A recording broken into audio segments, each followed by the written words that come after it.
प्रदेश अध्यक्ष भीकम सिंह भारती जी। बहुत बहुत स्वागत है भीकम सिंह भारती जी हमारे थैंक यू चैनल में आपका। Thank you. जैसा कि आपकी पार्टी इस समय विधानसभा चुनाव में कहीं से भी कोई प्रत्याशी चेयरमैन बने थे, उसके बाद कोई नगर पालिका परिषद का काम था तो हमारे जो महिला मोर्चे से प्रदेश अध्यक्षा श्रीमती हेमलता वर्मा ने उनको फ़ोन किया था कि चेयरमैन साहब हम आपसे मिलना चाह रहे हैं और ये समस्या है।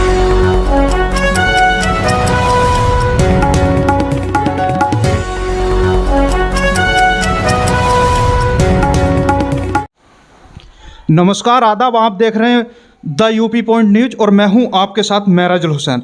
जैसा कि हमारे देश भारत में इस समय 5 राज्यों में विधानसभा चुनाव होने हैं, ऐसे में देश के सबसे बड़े सूबे यानी कि उत्तर प्रदेश में भी विधानसभा चुनाव का आगाज हो चुका है और हर जगह, हर गांव, हर चौपाल, हर शहर के प्रमुख चौराहे पर केवल चुनाव को ही लेकर चर्चा है। ऐसे में हमारे साथ आज बातचीत के लिए खास मेहमान मौजूद हैं, दलित मुस्लिम सुरक्षा मंच के प्रदेश अध्यक्ष भीकम सिंह भारती जी। बहुत बहुत स्वागत है भीकम सिंह भारती जी हमारे थैंक यू चैनल में आपका। Thank you. जैसा कि आपकी पार्टी इस समय विधानसभा चुनाव में कहीं से भी कोई प्रत्याशी नहीं उतार रही, ऐसे में अनुमान यह लगाया जा रहा है कि आपकी पार्टी दलित मुस्लिम सुरक्षा जो मंच है तो वो दलित और मुस्लिमों के लिए काम करता है और आप लंबे समय से काम भी करते हुए आ रहे हैं, पीड़ित मजलूम लोगों की आवाज़ उठा रहे हैं, जो एक विधायक नहीं कर पाता वह आप कर रहे हैं। तो ऐसे में आपकी पार्टी किस पार्टी को, क्या बसपा पार्टी को अपना समर्थन देगी?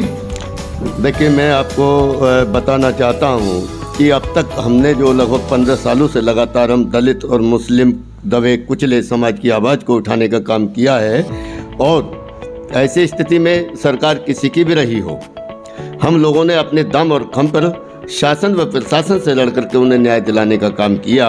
अब अगला सवाल जो आप पूछ रहे हो कि क्या बसपा को चुनाव लड़ाने का या उनको समर्थन देने का काम करोगे, तो ऐसा मैं कोई विशेष कर हम लोगों ने निर्णय नहीं लिया है कि हम बहुजन समाज पार्टी को चुनाव लड़ाने का काम करेंगे या समर्थन देने का काम करेंगे। जैसा कि संभल विधानसभा से बसपा ने अपना प्रत्याशी घोषित कर दिया और लगातार वो अपने क्षेत्र में जाकर भ्रमण भी कर रहे हैं और वो लगातार मीडिया चैनल्स के माध्यम से या सोशल मीडिया के माध्यम से ये बता रहे हैं कि दलित और मुस्लिम पूरी तरीके से उनके साथ है। इसके बारे में क्या कहना चाहिए? ये एक बहकावा है, वो गलत फहमी में है कि दलित और मुस्लिम उनके साथ है, क्योंकि अब से लगभग 1 वर्ष पहले जब वो यहाँ चेयरमैन बने थे, उसके बाद कोई नगर पालिका परिषद का काम था तो हमारे जो महिला मोर्चे से प्रदेश अध्यक्षा श्रीमती हेमलता वर्मा ने उनको फ़ोन किया था कि चेयरमैन साहब हम आपसे मिलना चाह रहे हैं और ये समस्या है। और कहा मैं नौकर नहीं हूँ, मैं समाज का नौकर नहीं हूँ कि मैं 24 घंटे आपकी समस्याएं सुनता रहूँ। तो इसी बात को लेकर के दलित और मुस्लिम दोनों चेयरमैन साहब से खिलाफ हैं। वो गलत फहमी में है कि दलित और मुस्लिम उनका साथ देंगे, तो वो बिल्कुल भूल जाएं। वो लगातार यह भी प्रयास कर रहे हैं कि दलितों को और मुस्लिमों को रिझाने के लिए उन्हें कोई भी काम करना पड़े वो करने के लिए तैयार हैं। देखिए, कहने के लिए वो कुछ भी कहते रहे, अब दलित और मुस्लिम दोनों पढ़े लिखे समाज है, अब अनपढ़ नहीं रहे हैं कि जैसा वो चाहेंगे वैसा मूव करते रहेंगे। तो वो ये जो कहना है उनका बिल्कुल गलत है, अब उनके बहकावे में आने वाले नहीं हैं। जब आप बसपा को भी चुनाव नहीं लड़ाएंगे और आप अपनी संगठन से भी कोई प्रत्याशी घोषित नहीं किया ताकि उसे चुनाव लड़ाएं, इस स्थिति में आप किस पार्टी को समर्थन करना? देखिए, ये बात अभी तक हम लोगों ने निर्णय नहीं लिया है।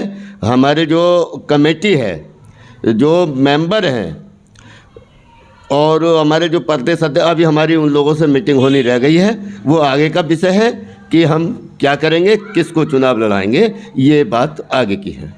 जैसा कि पिछले दिनों में अभी सुनने में भी आ रहा था कि आप खुद अपनी पार्टी से संभल विधानसभा से प्रत्याशी होंगे, उसमें क्या कहना चाहिए?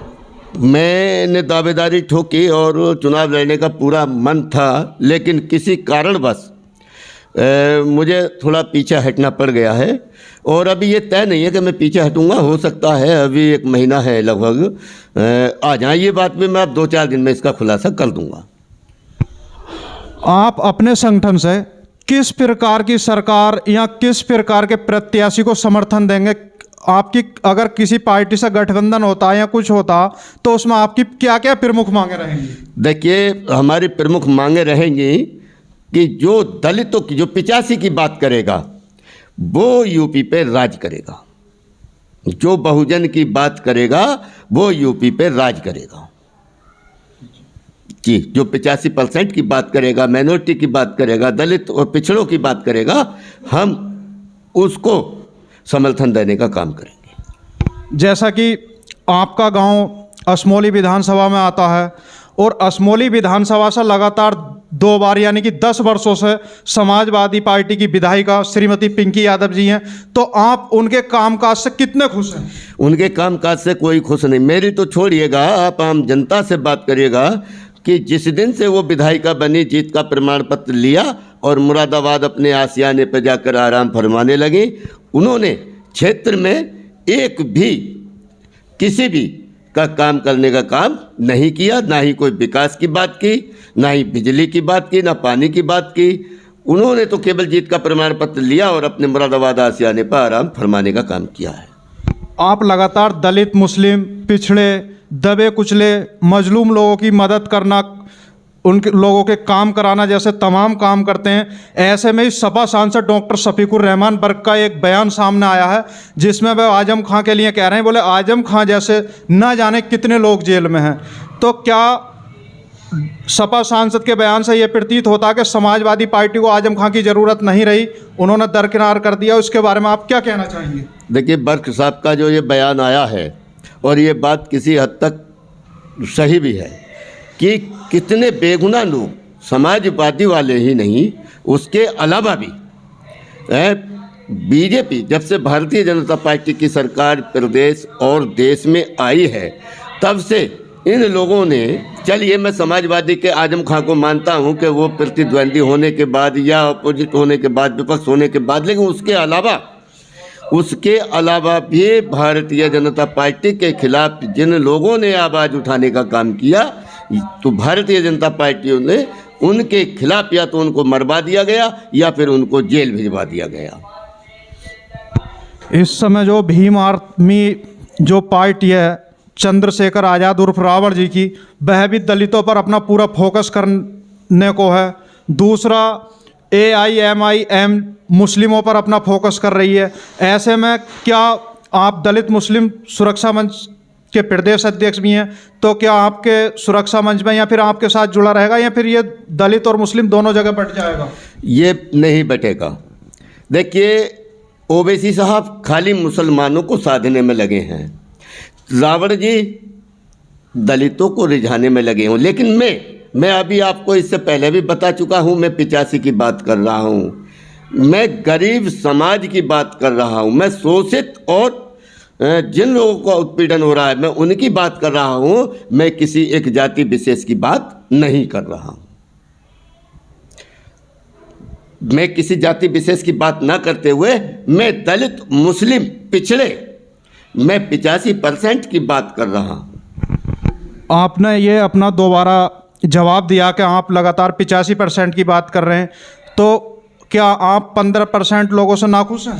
देखिए, 15% लोगों में भी ऐसा नहीं है कि मैं उनसे नाखुश हूँ, लेकिन उनमें भी उत्पीड़न कहीं ना कहीं हुआ है। लेकिन मैं ये लगातार 10 वर्षों से मैं देखता आ रहा हूँ, जब से भारतीय जनता पार्टी की सरकार सत्ता पर काबिज हुई है देश व प्रदेश में।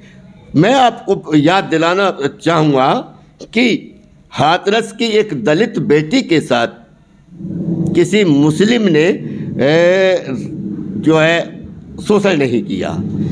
उसके बाद बनारस में किसी मुस्लिम ने शोषण नहीं किया, सिर्फ और सिर्फ वो 15% के लोगों ने ही किया। तो जितनी भी घटनाएं बढ़ी हैं, जितनी भी घटनाएं हुई हैं दलितों के साथ, वो पिछड़ों के साथ, मुस्लिमों के साथ, वो केवल उन 15% के लोगों ने ही की है।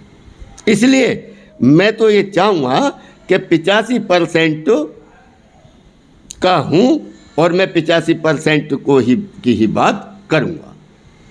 बहुत बहुत शुक्रिया भारती जी आपका। Thank you.